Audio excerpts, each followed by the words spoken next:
So everyone talks about nowadays in Michigan when it comes to parents and schools, what parents should know or need to know. I'm talking now on the screen with Courtney. She is in Taylor, Michigan. For those of you who don't know, that's a suburb of Metro Detroit.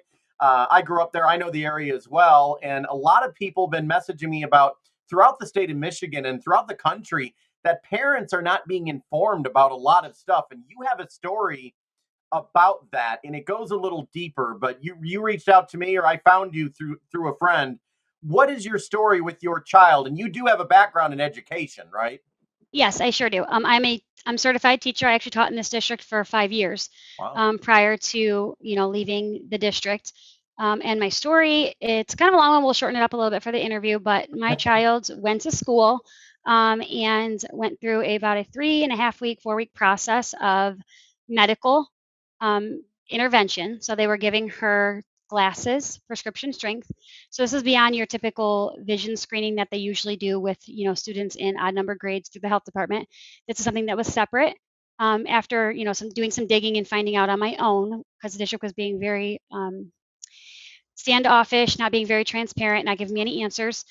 So I did some deep research. I did find that Wayne County has signed on with a company called Vision to Learn, and Vision to Learn is a 5013C nonprofit company that is giving glasses to low income or Title I districts. So if your student is in a Title I district, they could be coming your way as well.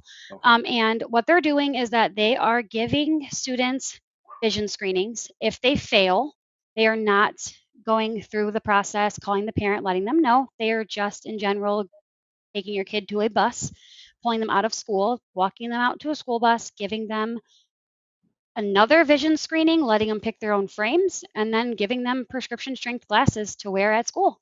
Now, this is exactly, you're saying that's what happened to your child, right? Yeah, and there's been many other parents that have came forward that have been through the same process. Like their Oh. children, got the vision screening, got the glasses, and then were sent home with a pair of glasses. Do they, and this is what I'll get into this because people are asking, like, I have kids and a lot of us has kids where they do the vision screenings. They don't give them glasses or anything, but even on those, I have to, I think, sign off on something that says, yes, I'm allowing my kid to do it. Did you have to sign off on everything on this? So it's part of the initial signing for the ones that you're speaking about. Those are through the Wayne County, in my district, Wayne County Health Department. If your district, your county would be different. But what that is when you sign off in the very beginning of the school year, you are signing off that your student has the right to get those screenings, right? That's a vision screening and a hearing screening. Those are done in our odd number grades. Oh, So you have to give this to your student before kindergarten. You're required by the state to enter kindergarten with that on file. Then okay. in first grade, they'll get just a routine screening.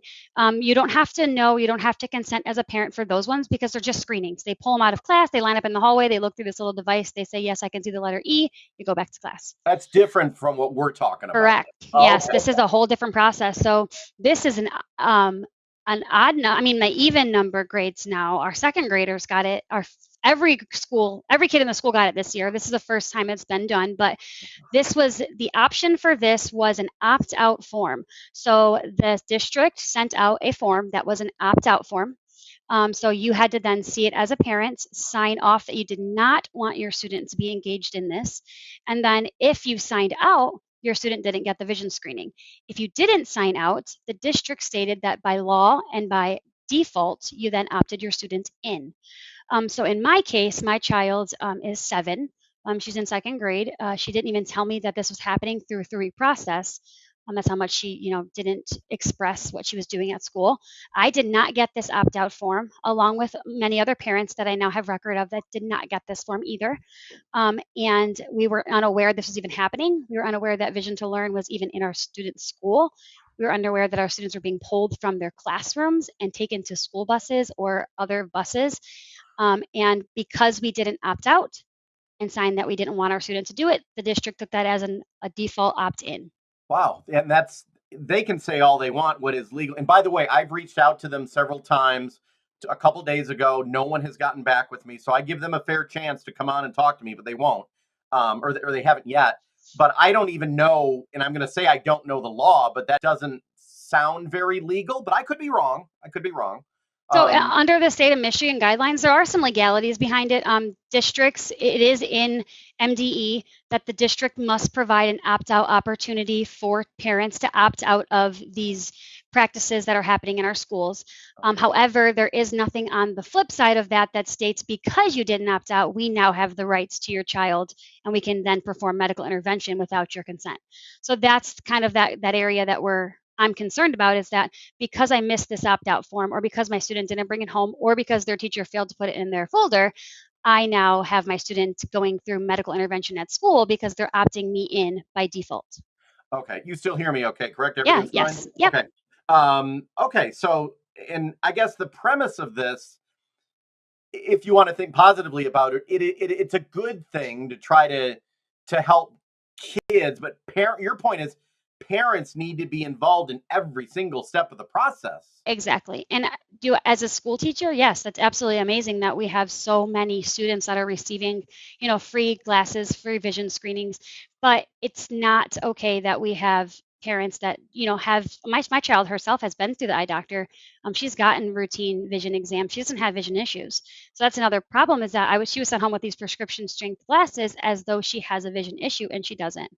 And we do have something coming up as our family to double check that and actually do a full on screening just to check that, to make sure. But not only did the district provide her glasses and Vision to Learn provide her glasses, they provided her incorrect prescription strength glasses. Oh, okay. Wow. Hmm. Um, what do you? What is the big issue? And because some people watching this might say, or might write on your Facebook or whatever, oh, just be grateful you're getting glasses and just be quiet and deal with it. Why is it so important? It's important to me, and it should be important to all of the families, is because they are interrupting our parental rights. We have those rights as a parent to make those medical decisions for our students. Yes, do these students, some of them, are they being benefited by this? Yes, absolutely. But the district has came on and they told me that, and I hate saying this because I hate the whole stereotypical piece that comes behind it, but the district told me in a conversation verbally that because we're a low income district, many low income families do not check their children's backpacks or check their children's folders, so they miss the opt in forms. So they feel that as a district, because there's low income families within the district, they would like to give the opt out form, because the opt out form then makes sure that the parents aren't looking at it, their kids still get support. So I took that as the district telling me that low income families cannot take care of their children, and are not providing medical services. And so the school feels that it's their right to step in and do that for those families. And that's a Y- generalization that I don't like. Yeah. Have they apologized or reached out to you to, after you voiced concerns? What have they said to you? So, I mean, there's been a lot of ongoing back and forth emails. It wasn't until I threatened, FERPA and FOIA violations, that they actually then began to give me some information and give me some stuff. But the biggest thing is that they just keep saying they did nothing wrong, and they're denying the process. Okay. Um, Wow. Where does it, and I think many people might ask, then where does it stop? If it's glasses, where does it go next? And I know, I mean, can I speak on that? Because I yeah. did find another. My daughter. I'm a cheer coach at the school as well. Oh, So I'm very involved. PTO, cheer coach. If they have something for me to do there, I do it, because I want to be involved with my kids and with their school. good. And quite frankly, I love this school. The principal's amazing. The teachers are great. So the school themselves is doing everything that they should. I think this was a top end thing, an admin issue. But I will say that the lady, Emily Graham is her name. She stated in the conversation with me on the phone that this is the first time they've ever done an opt-out form, and they're taking my information very seriously, and that they will make sure moving forward that for all medical things that they will not be, they will look at changing those opt-out forms and turning them into opt-in forms. What? And I'm in my daughter's school, fifth grade cheerleading coach, walking through the gym, and at the end of the day, I clean up after all the kids and make sure all the stuff's put away so we can close the school up. And I found 4 forms on the floor, me thinking they're just vision forms. I pick them up, was going to file them together, see if any names are on them. And they were not vision forms. They were HIV test, or HIV, AIDS, abstinence, an entire course that is now being given to our fifth grade kiddos in the form of an opt out. So it states that your student will be getting these services and this curriculum on this date. And if you would like to opt your student out, you may sign here. And that And if was, and if they don't sign it, they're automatically opting in. they're opting in by default if they don't opt out. And so that's where I said, okay, maybe, it is vision, it is glasses, throw the glasses away, end it, right? And that's when I got to that point and I said, no, like what now it's moving into these things that some of these fifth grade kids don't even know about. Like they don't know about sex education and things like that. And if their parent wants to take them out of it, they should be allowed to do that. Yeah, that's a big difference between opt in and opt out. Correct. Opt in is where they have to have your signature in order to go through with it. I think Correct. I'm used to opting in. So opting in means if they don't have that signature, they can't do anything with your child then. That is correct. So So if you they're doing opting out.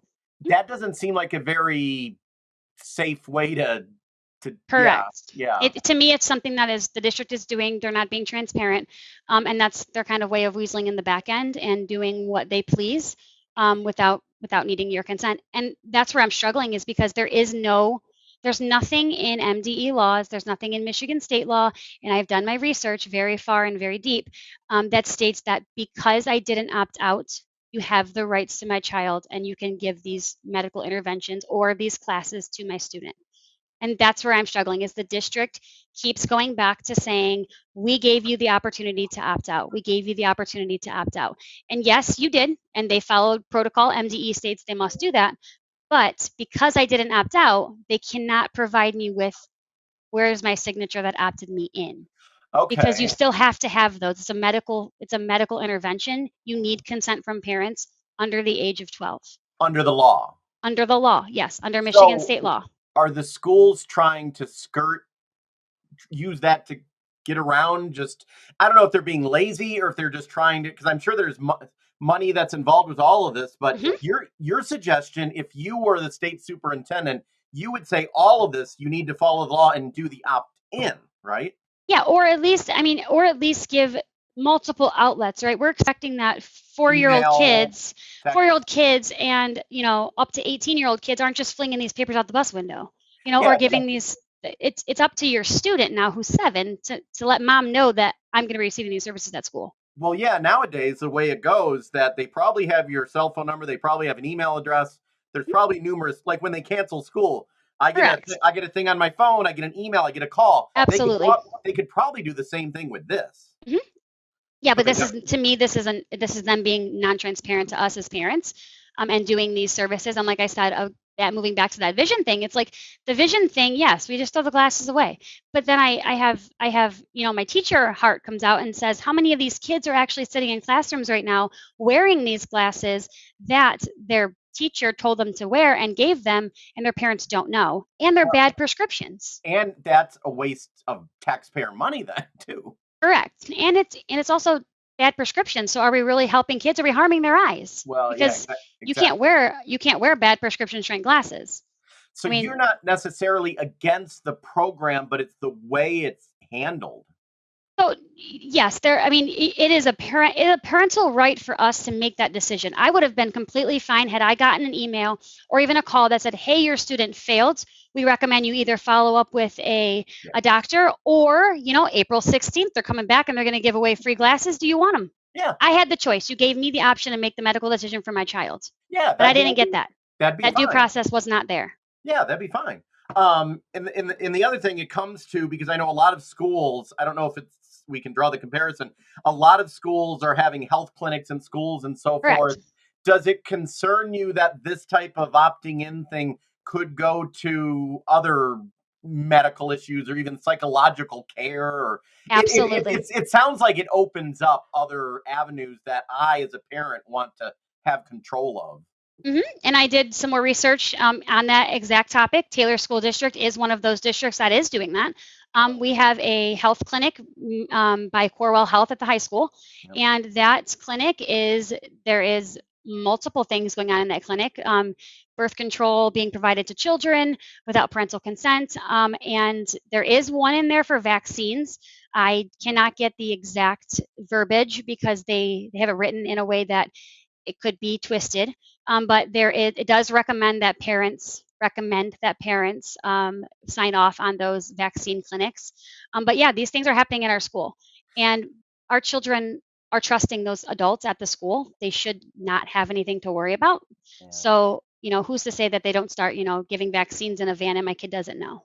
But, What you know, yeah, so what suggestions I mean, you're brave to speak up.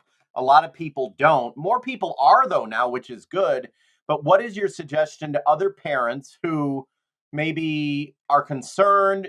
Should they speak up? And it seems like the more that speak up, maybe you can actually bring about change. And how do you alleviate people's fears as a parent not to speak up because it's your kids. You need to fight for your kids. absolutely, and it's hard. I am in education, and I love all children, and I feel like a lot of this is it's a border, right, that they're crossing that they shouldn't be allowed to cross. And I also think of it at too as for parents. I mean, and this is just from my parental, myself, is I have my student walks in that school door every day, and I'm expecting them to teach her math, and I'm expecting her to get some reading in there and some writing in there, but now you're pulling my kid out 15 minutes, taking her to eye exams, pulling her out for an hour, letting her pick out her own frames. Like, these things aren't educational things, and if we as parents don't step up against those things, like, where does it stop? How much are they going to be taking our kids out of the actual learning? And And the that's state the state keeps coming back and saying, we're despite all the money that we're giving to education, our test scores are still going down, and our students aren't growing. And it's like, well, we're pulling them out for everything medical, and not giving them the choice to actually go to their classrooms and learn. Yeah, and it sounds like you're someone who is you're a great teacher. You probably got into this to help kids learn, right? Right, and that's a very little thing, and that's if you notice, I say I taught in Taylor for 5 years. I walked away from Taylor because I walked away from the public school as a building level, because that's what we were getting into. It was, meeting basic needs of students. We started there, and then it was, okay, we got to meet basic needs to learn to teach these kids. Got it. But now I'm being asked, hey, we're counseling now, and we're doing all these things that it's this overstepping of parental rights. It's not my right to give these children advice as if I was their home counselor or their family counselor. And yes, that's what we do as teachers, right? We help them. If they need something, we give them that. We help them out. We buy them snacks if they need it, things like that. Yes. But when it comes to medical intervention, that's not my right. And as So a you teacher, I couldn't do that. I couldn't overstep that boundary. so you are no longer in the public school system. I'm assuming you're no longer then it's part of a teachers union. No, I am not part of the teacher union at all. What is why not and what is wrong? What is wrong with the public school world that you saw and what's wrong with the teachers union? Why did you leave and what's the problem with both of those? So again, that problem is that the public school system is trying to take away too much of the parent right. And I say that very lightly because I get it. As teachers, we do a lot of that. I mean, teachers do that. Like, that's a lot of what they do when they walk in their rooms that day. Kids, need hugs, and they need love, and they just need things. And there are families that struggle, and there are families that need help, and those families reach out accordingly. But now, just like the Taylor School District did, is they generalize this whole district, and Taylor is a very large district. Yeah. But they generalized and said, because you're Title One and you're all low income, which, mind you, there are lots of families who are not low income. Yeah. And why is it okay to think that because you're low income, you can't take care of your child? Y- And and that was my issue, is that the district kept pushing things and pushing these motives and pushing these behind the scenes things, and do more and more and more of this. And I looked stepped back, and I had to say, no, this is what a parent should do. And Same thing with the teachers unions. Is the goal from them that the schools and teachers unions, is it not why you got into teaching? Is that not what at they're all, no. I okay? got into teaching to teach kids. Like, I want to help the kids learn math, and I want to help the kids learn reading. Like, I don't want, to help the kids understand their body parts. Like, that's not my job.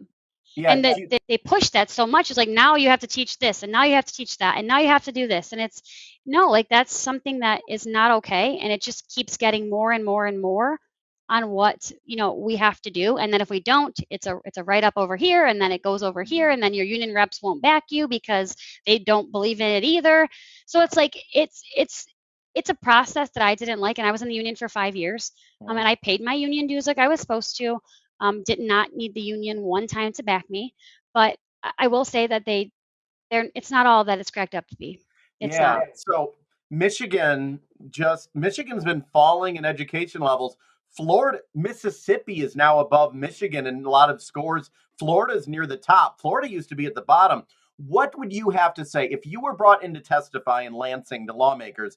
What would you say about like school choice, freedom for education? Because it seems like Michigan is behind the times and they're not on top of it. They don't. It seems like they're not willing to do things that maybe other states are doing. What would you say to the lawmakers? Is it time for change?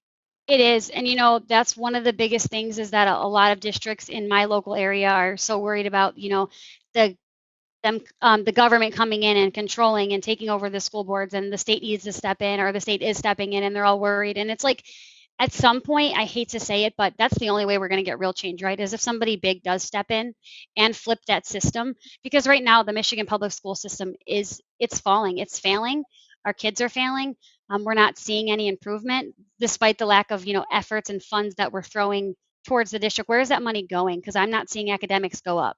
Would and I'll ask you, this is not what I wanted to talk about originally, but it kind of is with school choice. Like if like Florida, they allow kids, I think the money follows the child. And Correct. in Florida, the public schools then have to step up their game to compete and be Correct. good. Is that what Michigan, you tell me, you've seen the public schools, if they're not having to compete now for that money. Would that change things if they make Michigan more competitive, where each school district realizes, hey, I need to do what these parents want, or else I'm going to lose kids? Because this. I don't know about Taylor, but Grand Rapids, they're closing schools. Flint, Michigan, where I work, they're closing schools. Kids are leaving, and these school districts it seems like they're not adjusting.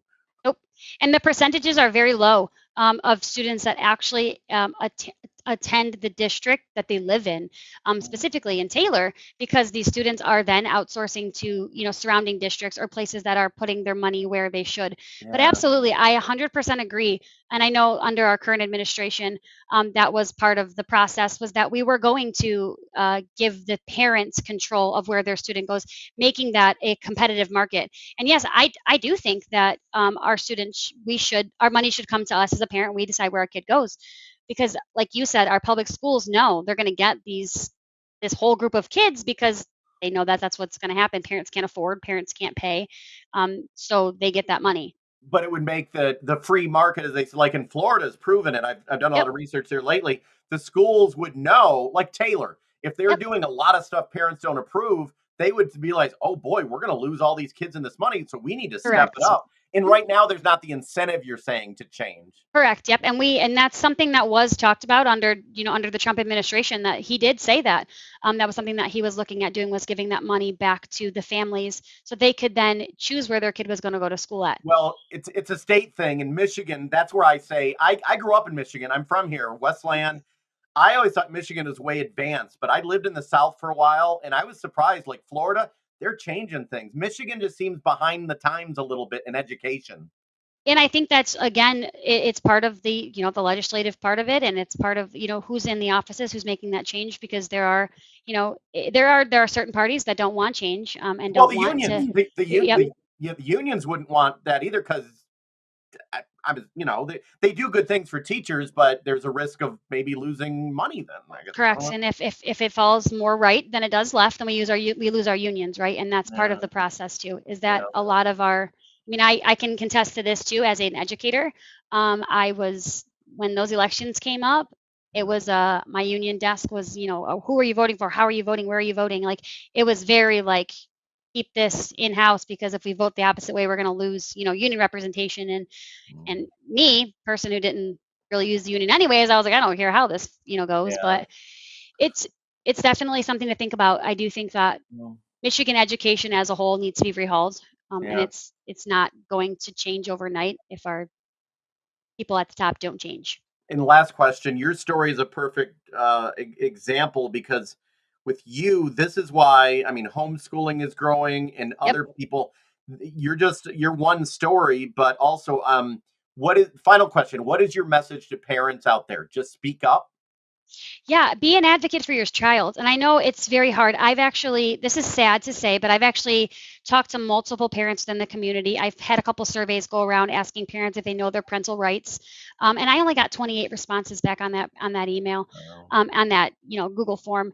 And it's really sad to think, because there are so many parents that I've spoken to that are afraid of retaliation, afraid of their student not making the cheerleading team because they spoke up, or afraid of the district. And that's something that we shouldn't be afraid of as parents, because we have the rights to our child. And if we stand silent, where is this going to go? How much more are they going to take for us before it becomes your child? Yeah, And in this case, it was my child this time. And I think that that's where it really drew the line with me, is like, I felt like I lost that right. I lost the conversation of going to pick out glasses if my child needed them, right? That piece of going together and picking out those cute frames. And I lost all that. I didn't get any of that because the school did it for me, and in a way that was not acceptable for me as a parent, or my family. And I've spoken to a lot of parents, and like I said, they're very afraid to step up. yeah, And I think that my message to parents is just be an advocate, step up, and make sure you're aware. Make sure, ask those questions to the school. If you're going to enroll your student somewhere, ask them what is the process? If something is going on in the school, what is your process? Because that is something that the Taylor School District cannot provide me. They mm, cannot provide me copies of their processes that they use. The the idea of how these things get out. So ask that question. How do notes get home? Do you have any virtual outlets? Do you email people? Ask those questions. Be an advocate, and make sure that you know what your child's going into. well, I appreciate it. I'm gonna keep me updated, and I would love to bring you back on and be my education expert, because you've been through public and private. You know a lot about education as well. So if you wouldn't mind, I'll bring you back sometime. Yeah, absolutely. And I just wanted to add in there too that there is an ongoing situation with this district. I still haven't, under FOIA or FERPA laws, been given the pieces of documentation that I've requested. This district did ask for a 10-day extension. Of course. So they now have 10 additional days. So May 2nd is the new date that they have to get this paperwork out to me. So I can let you know then what Yeah, the outcome was and where we're at with that. let me do Um, that. I'm gonna, yeah, and some parents may have questions for you, and I'll funnel those your way, and just Absolutely. keep me updated for sure. Okay, sounds great.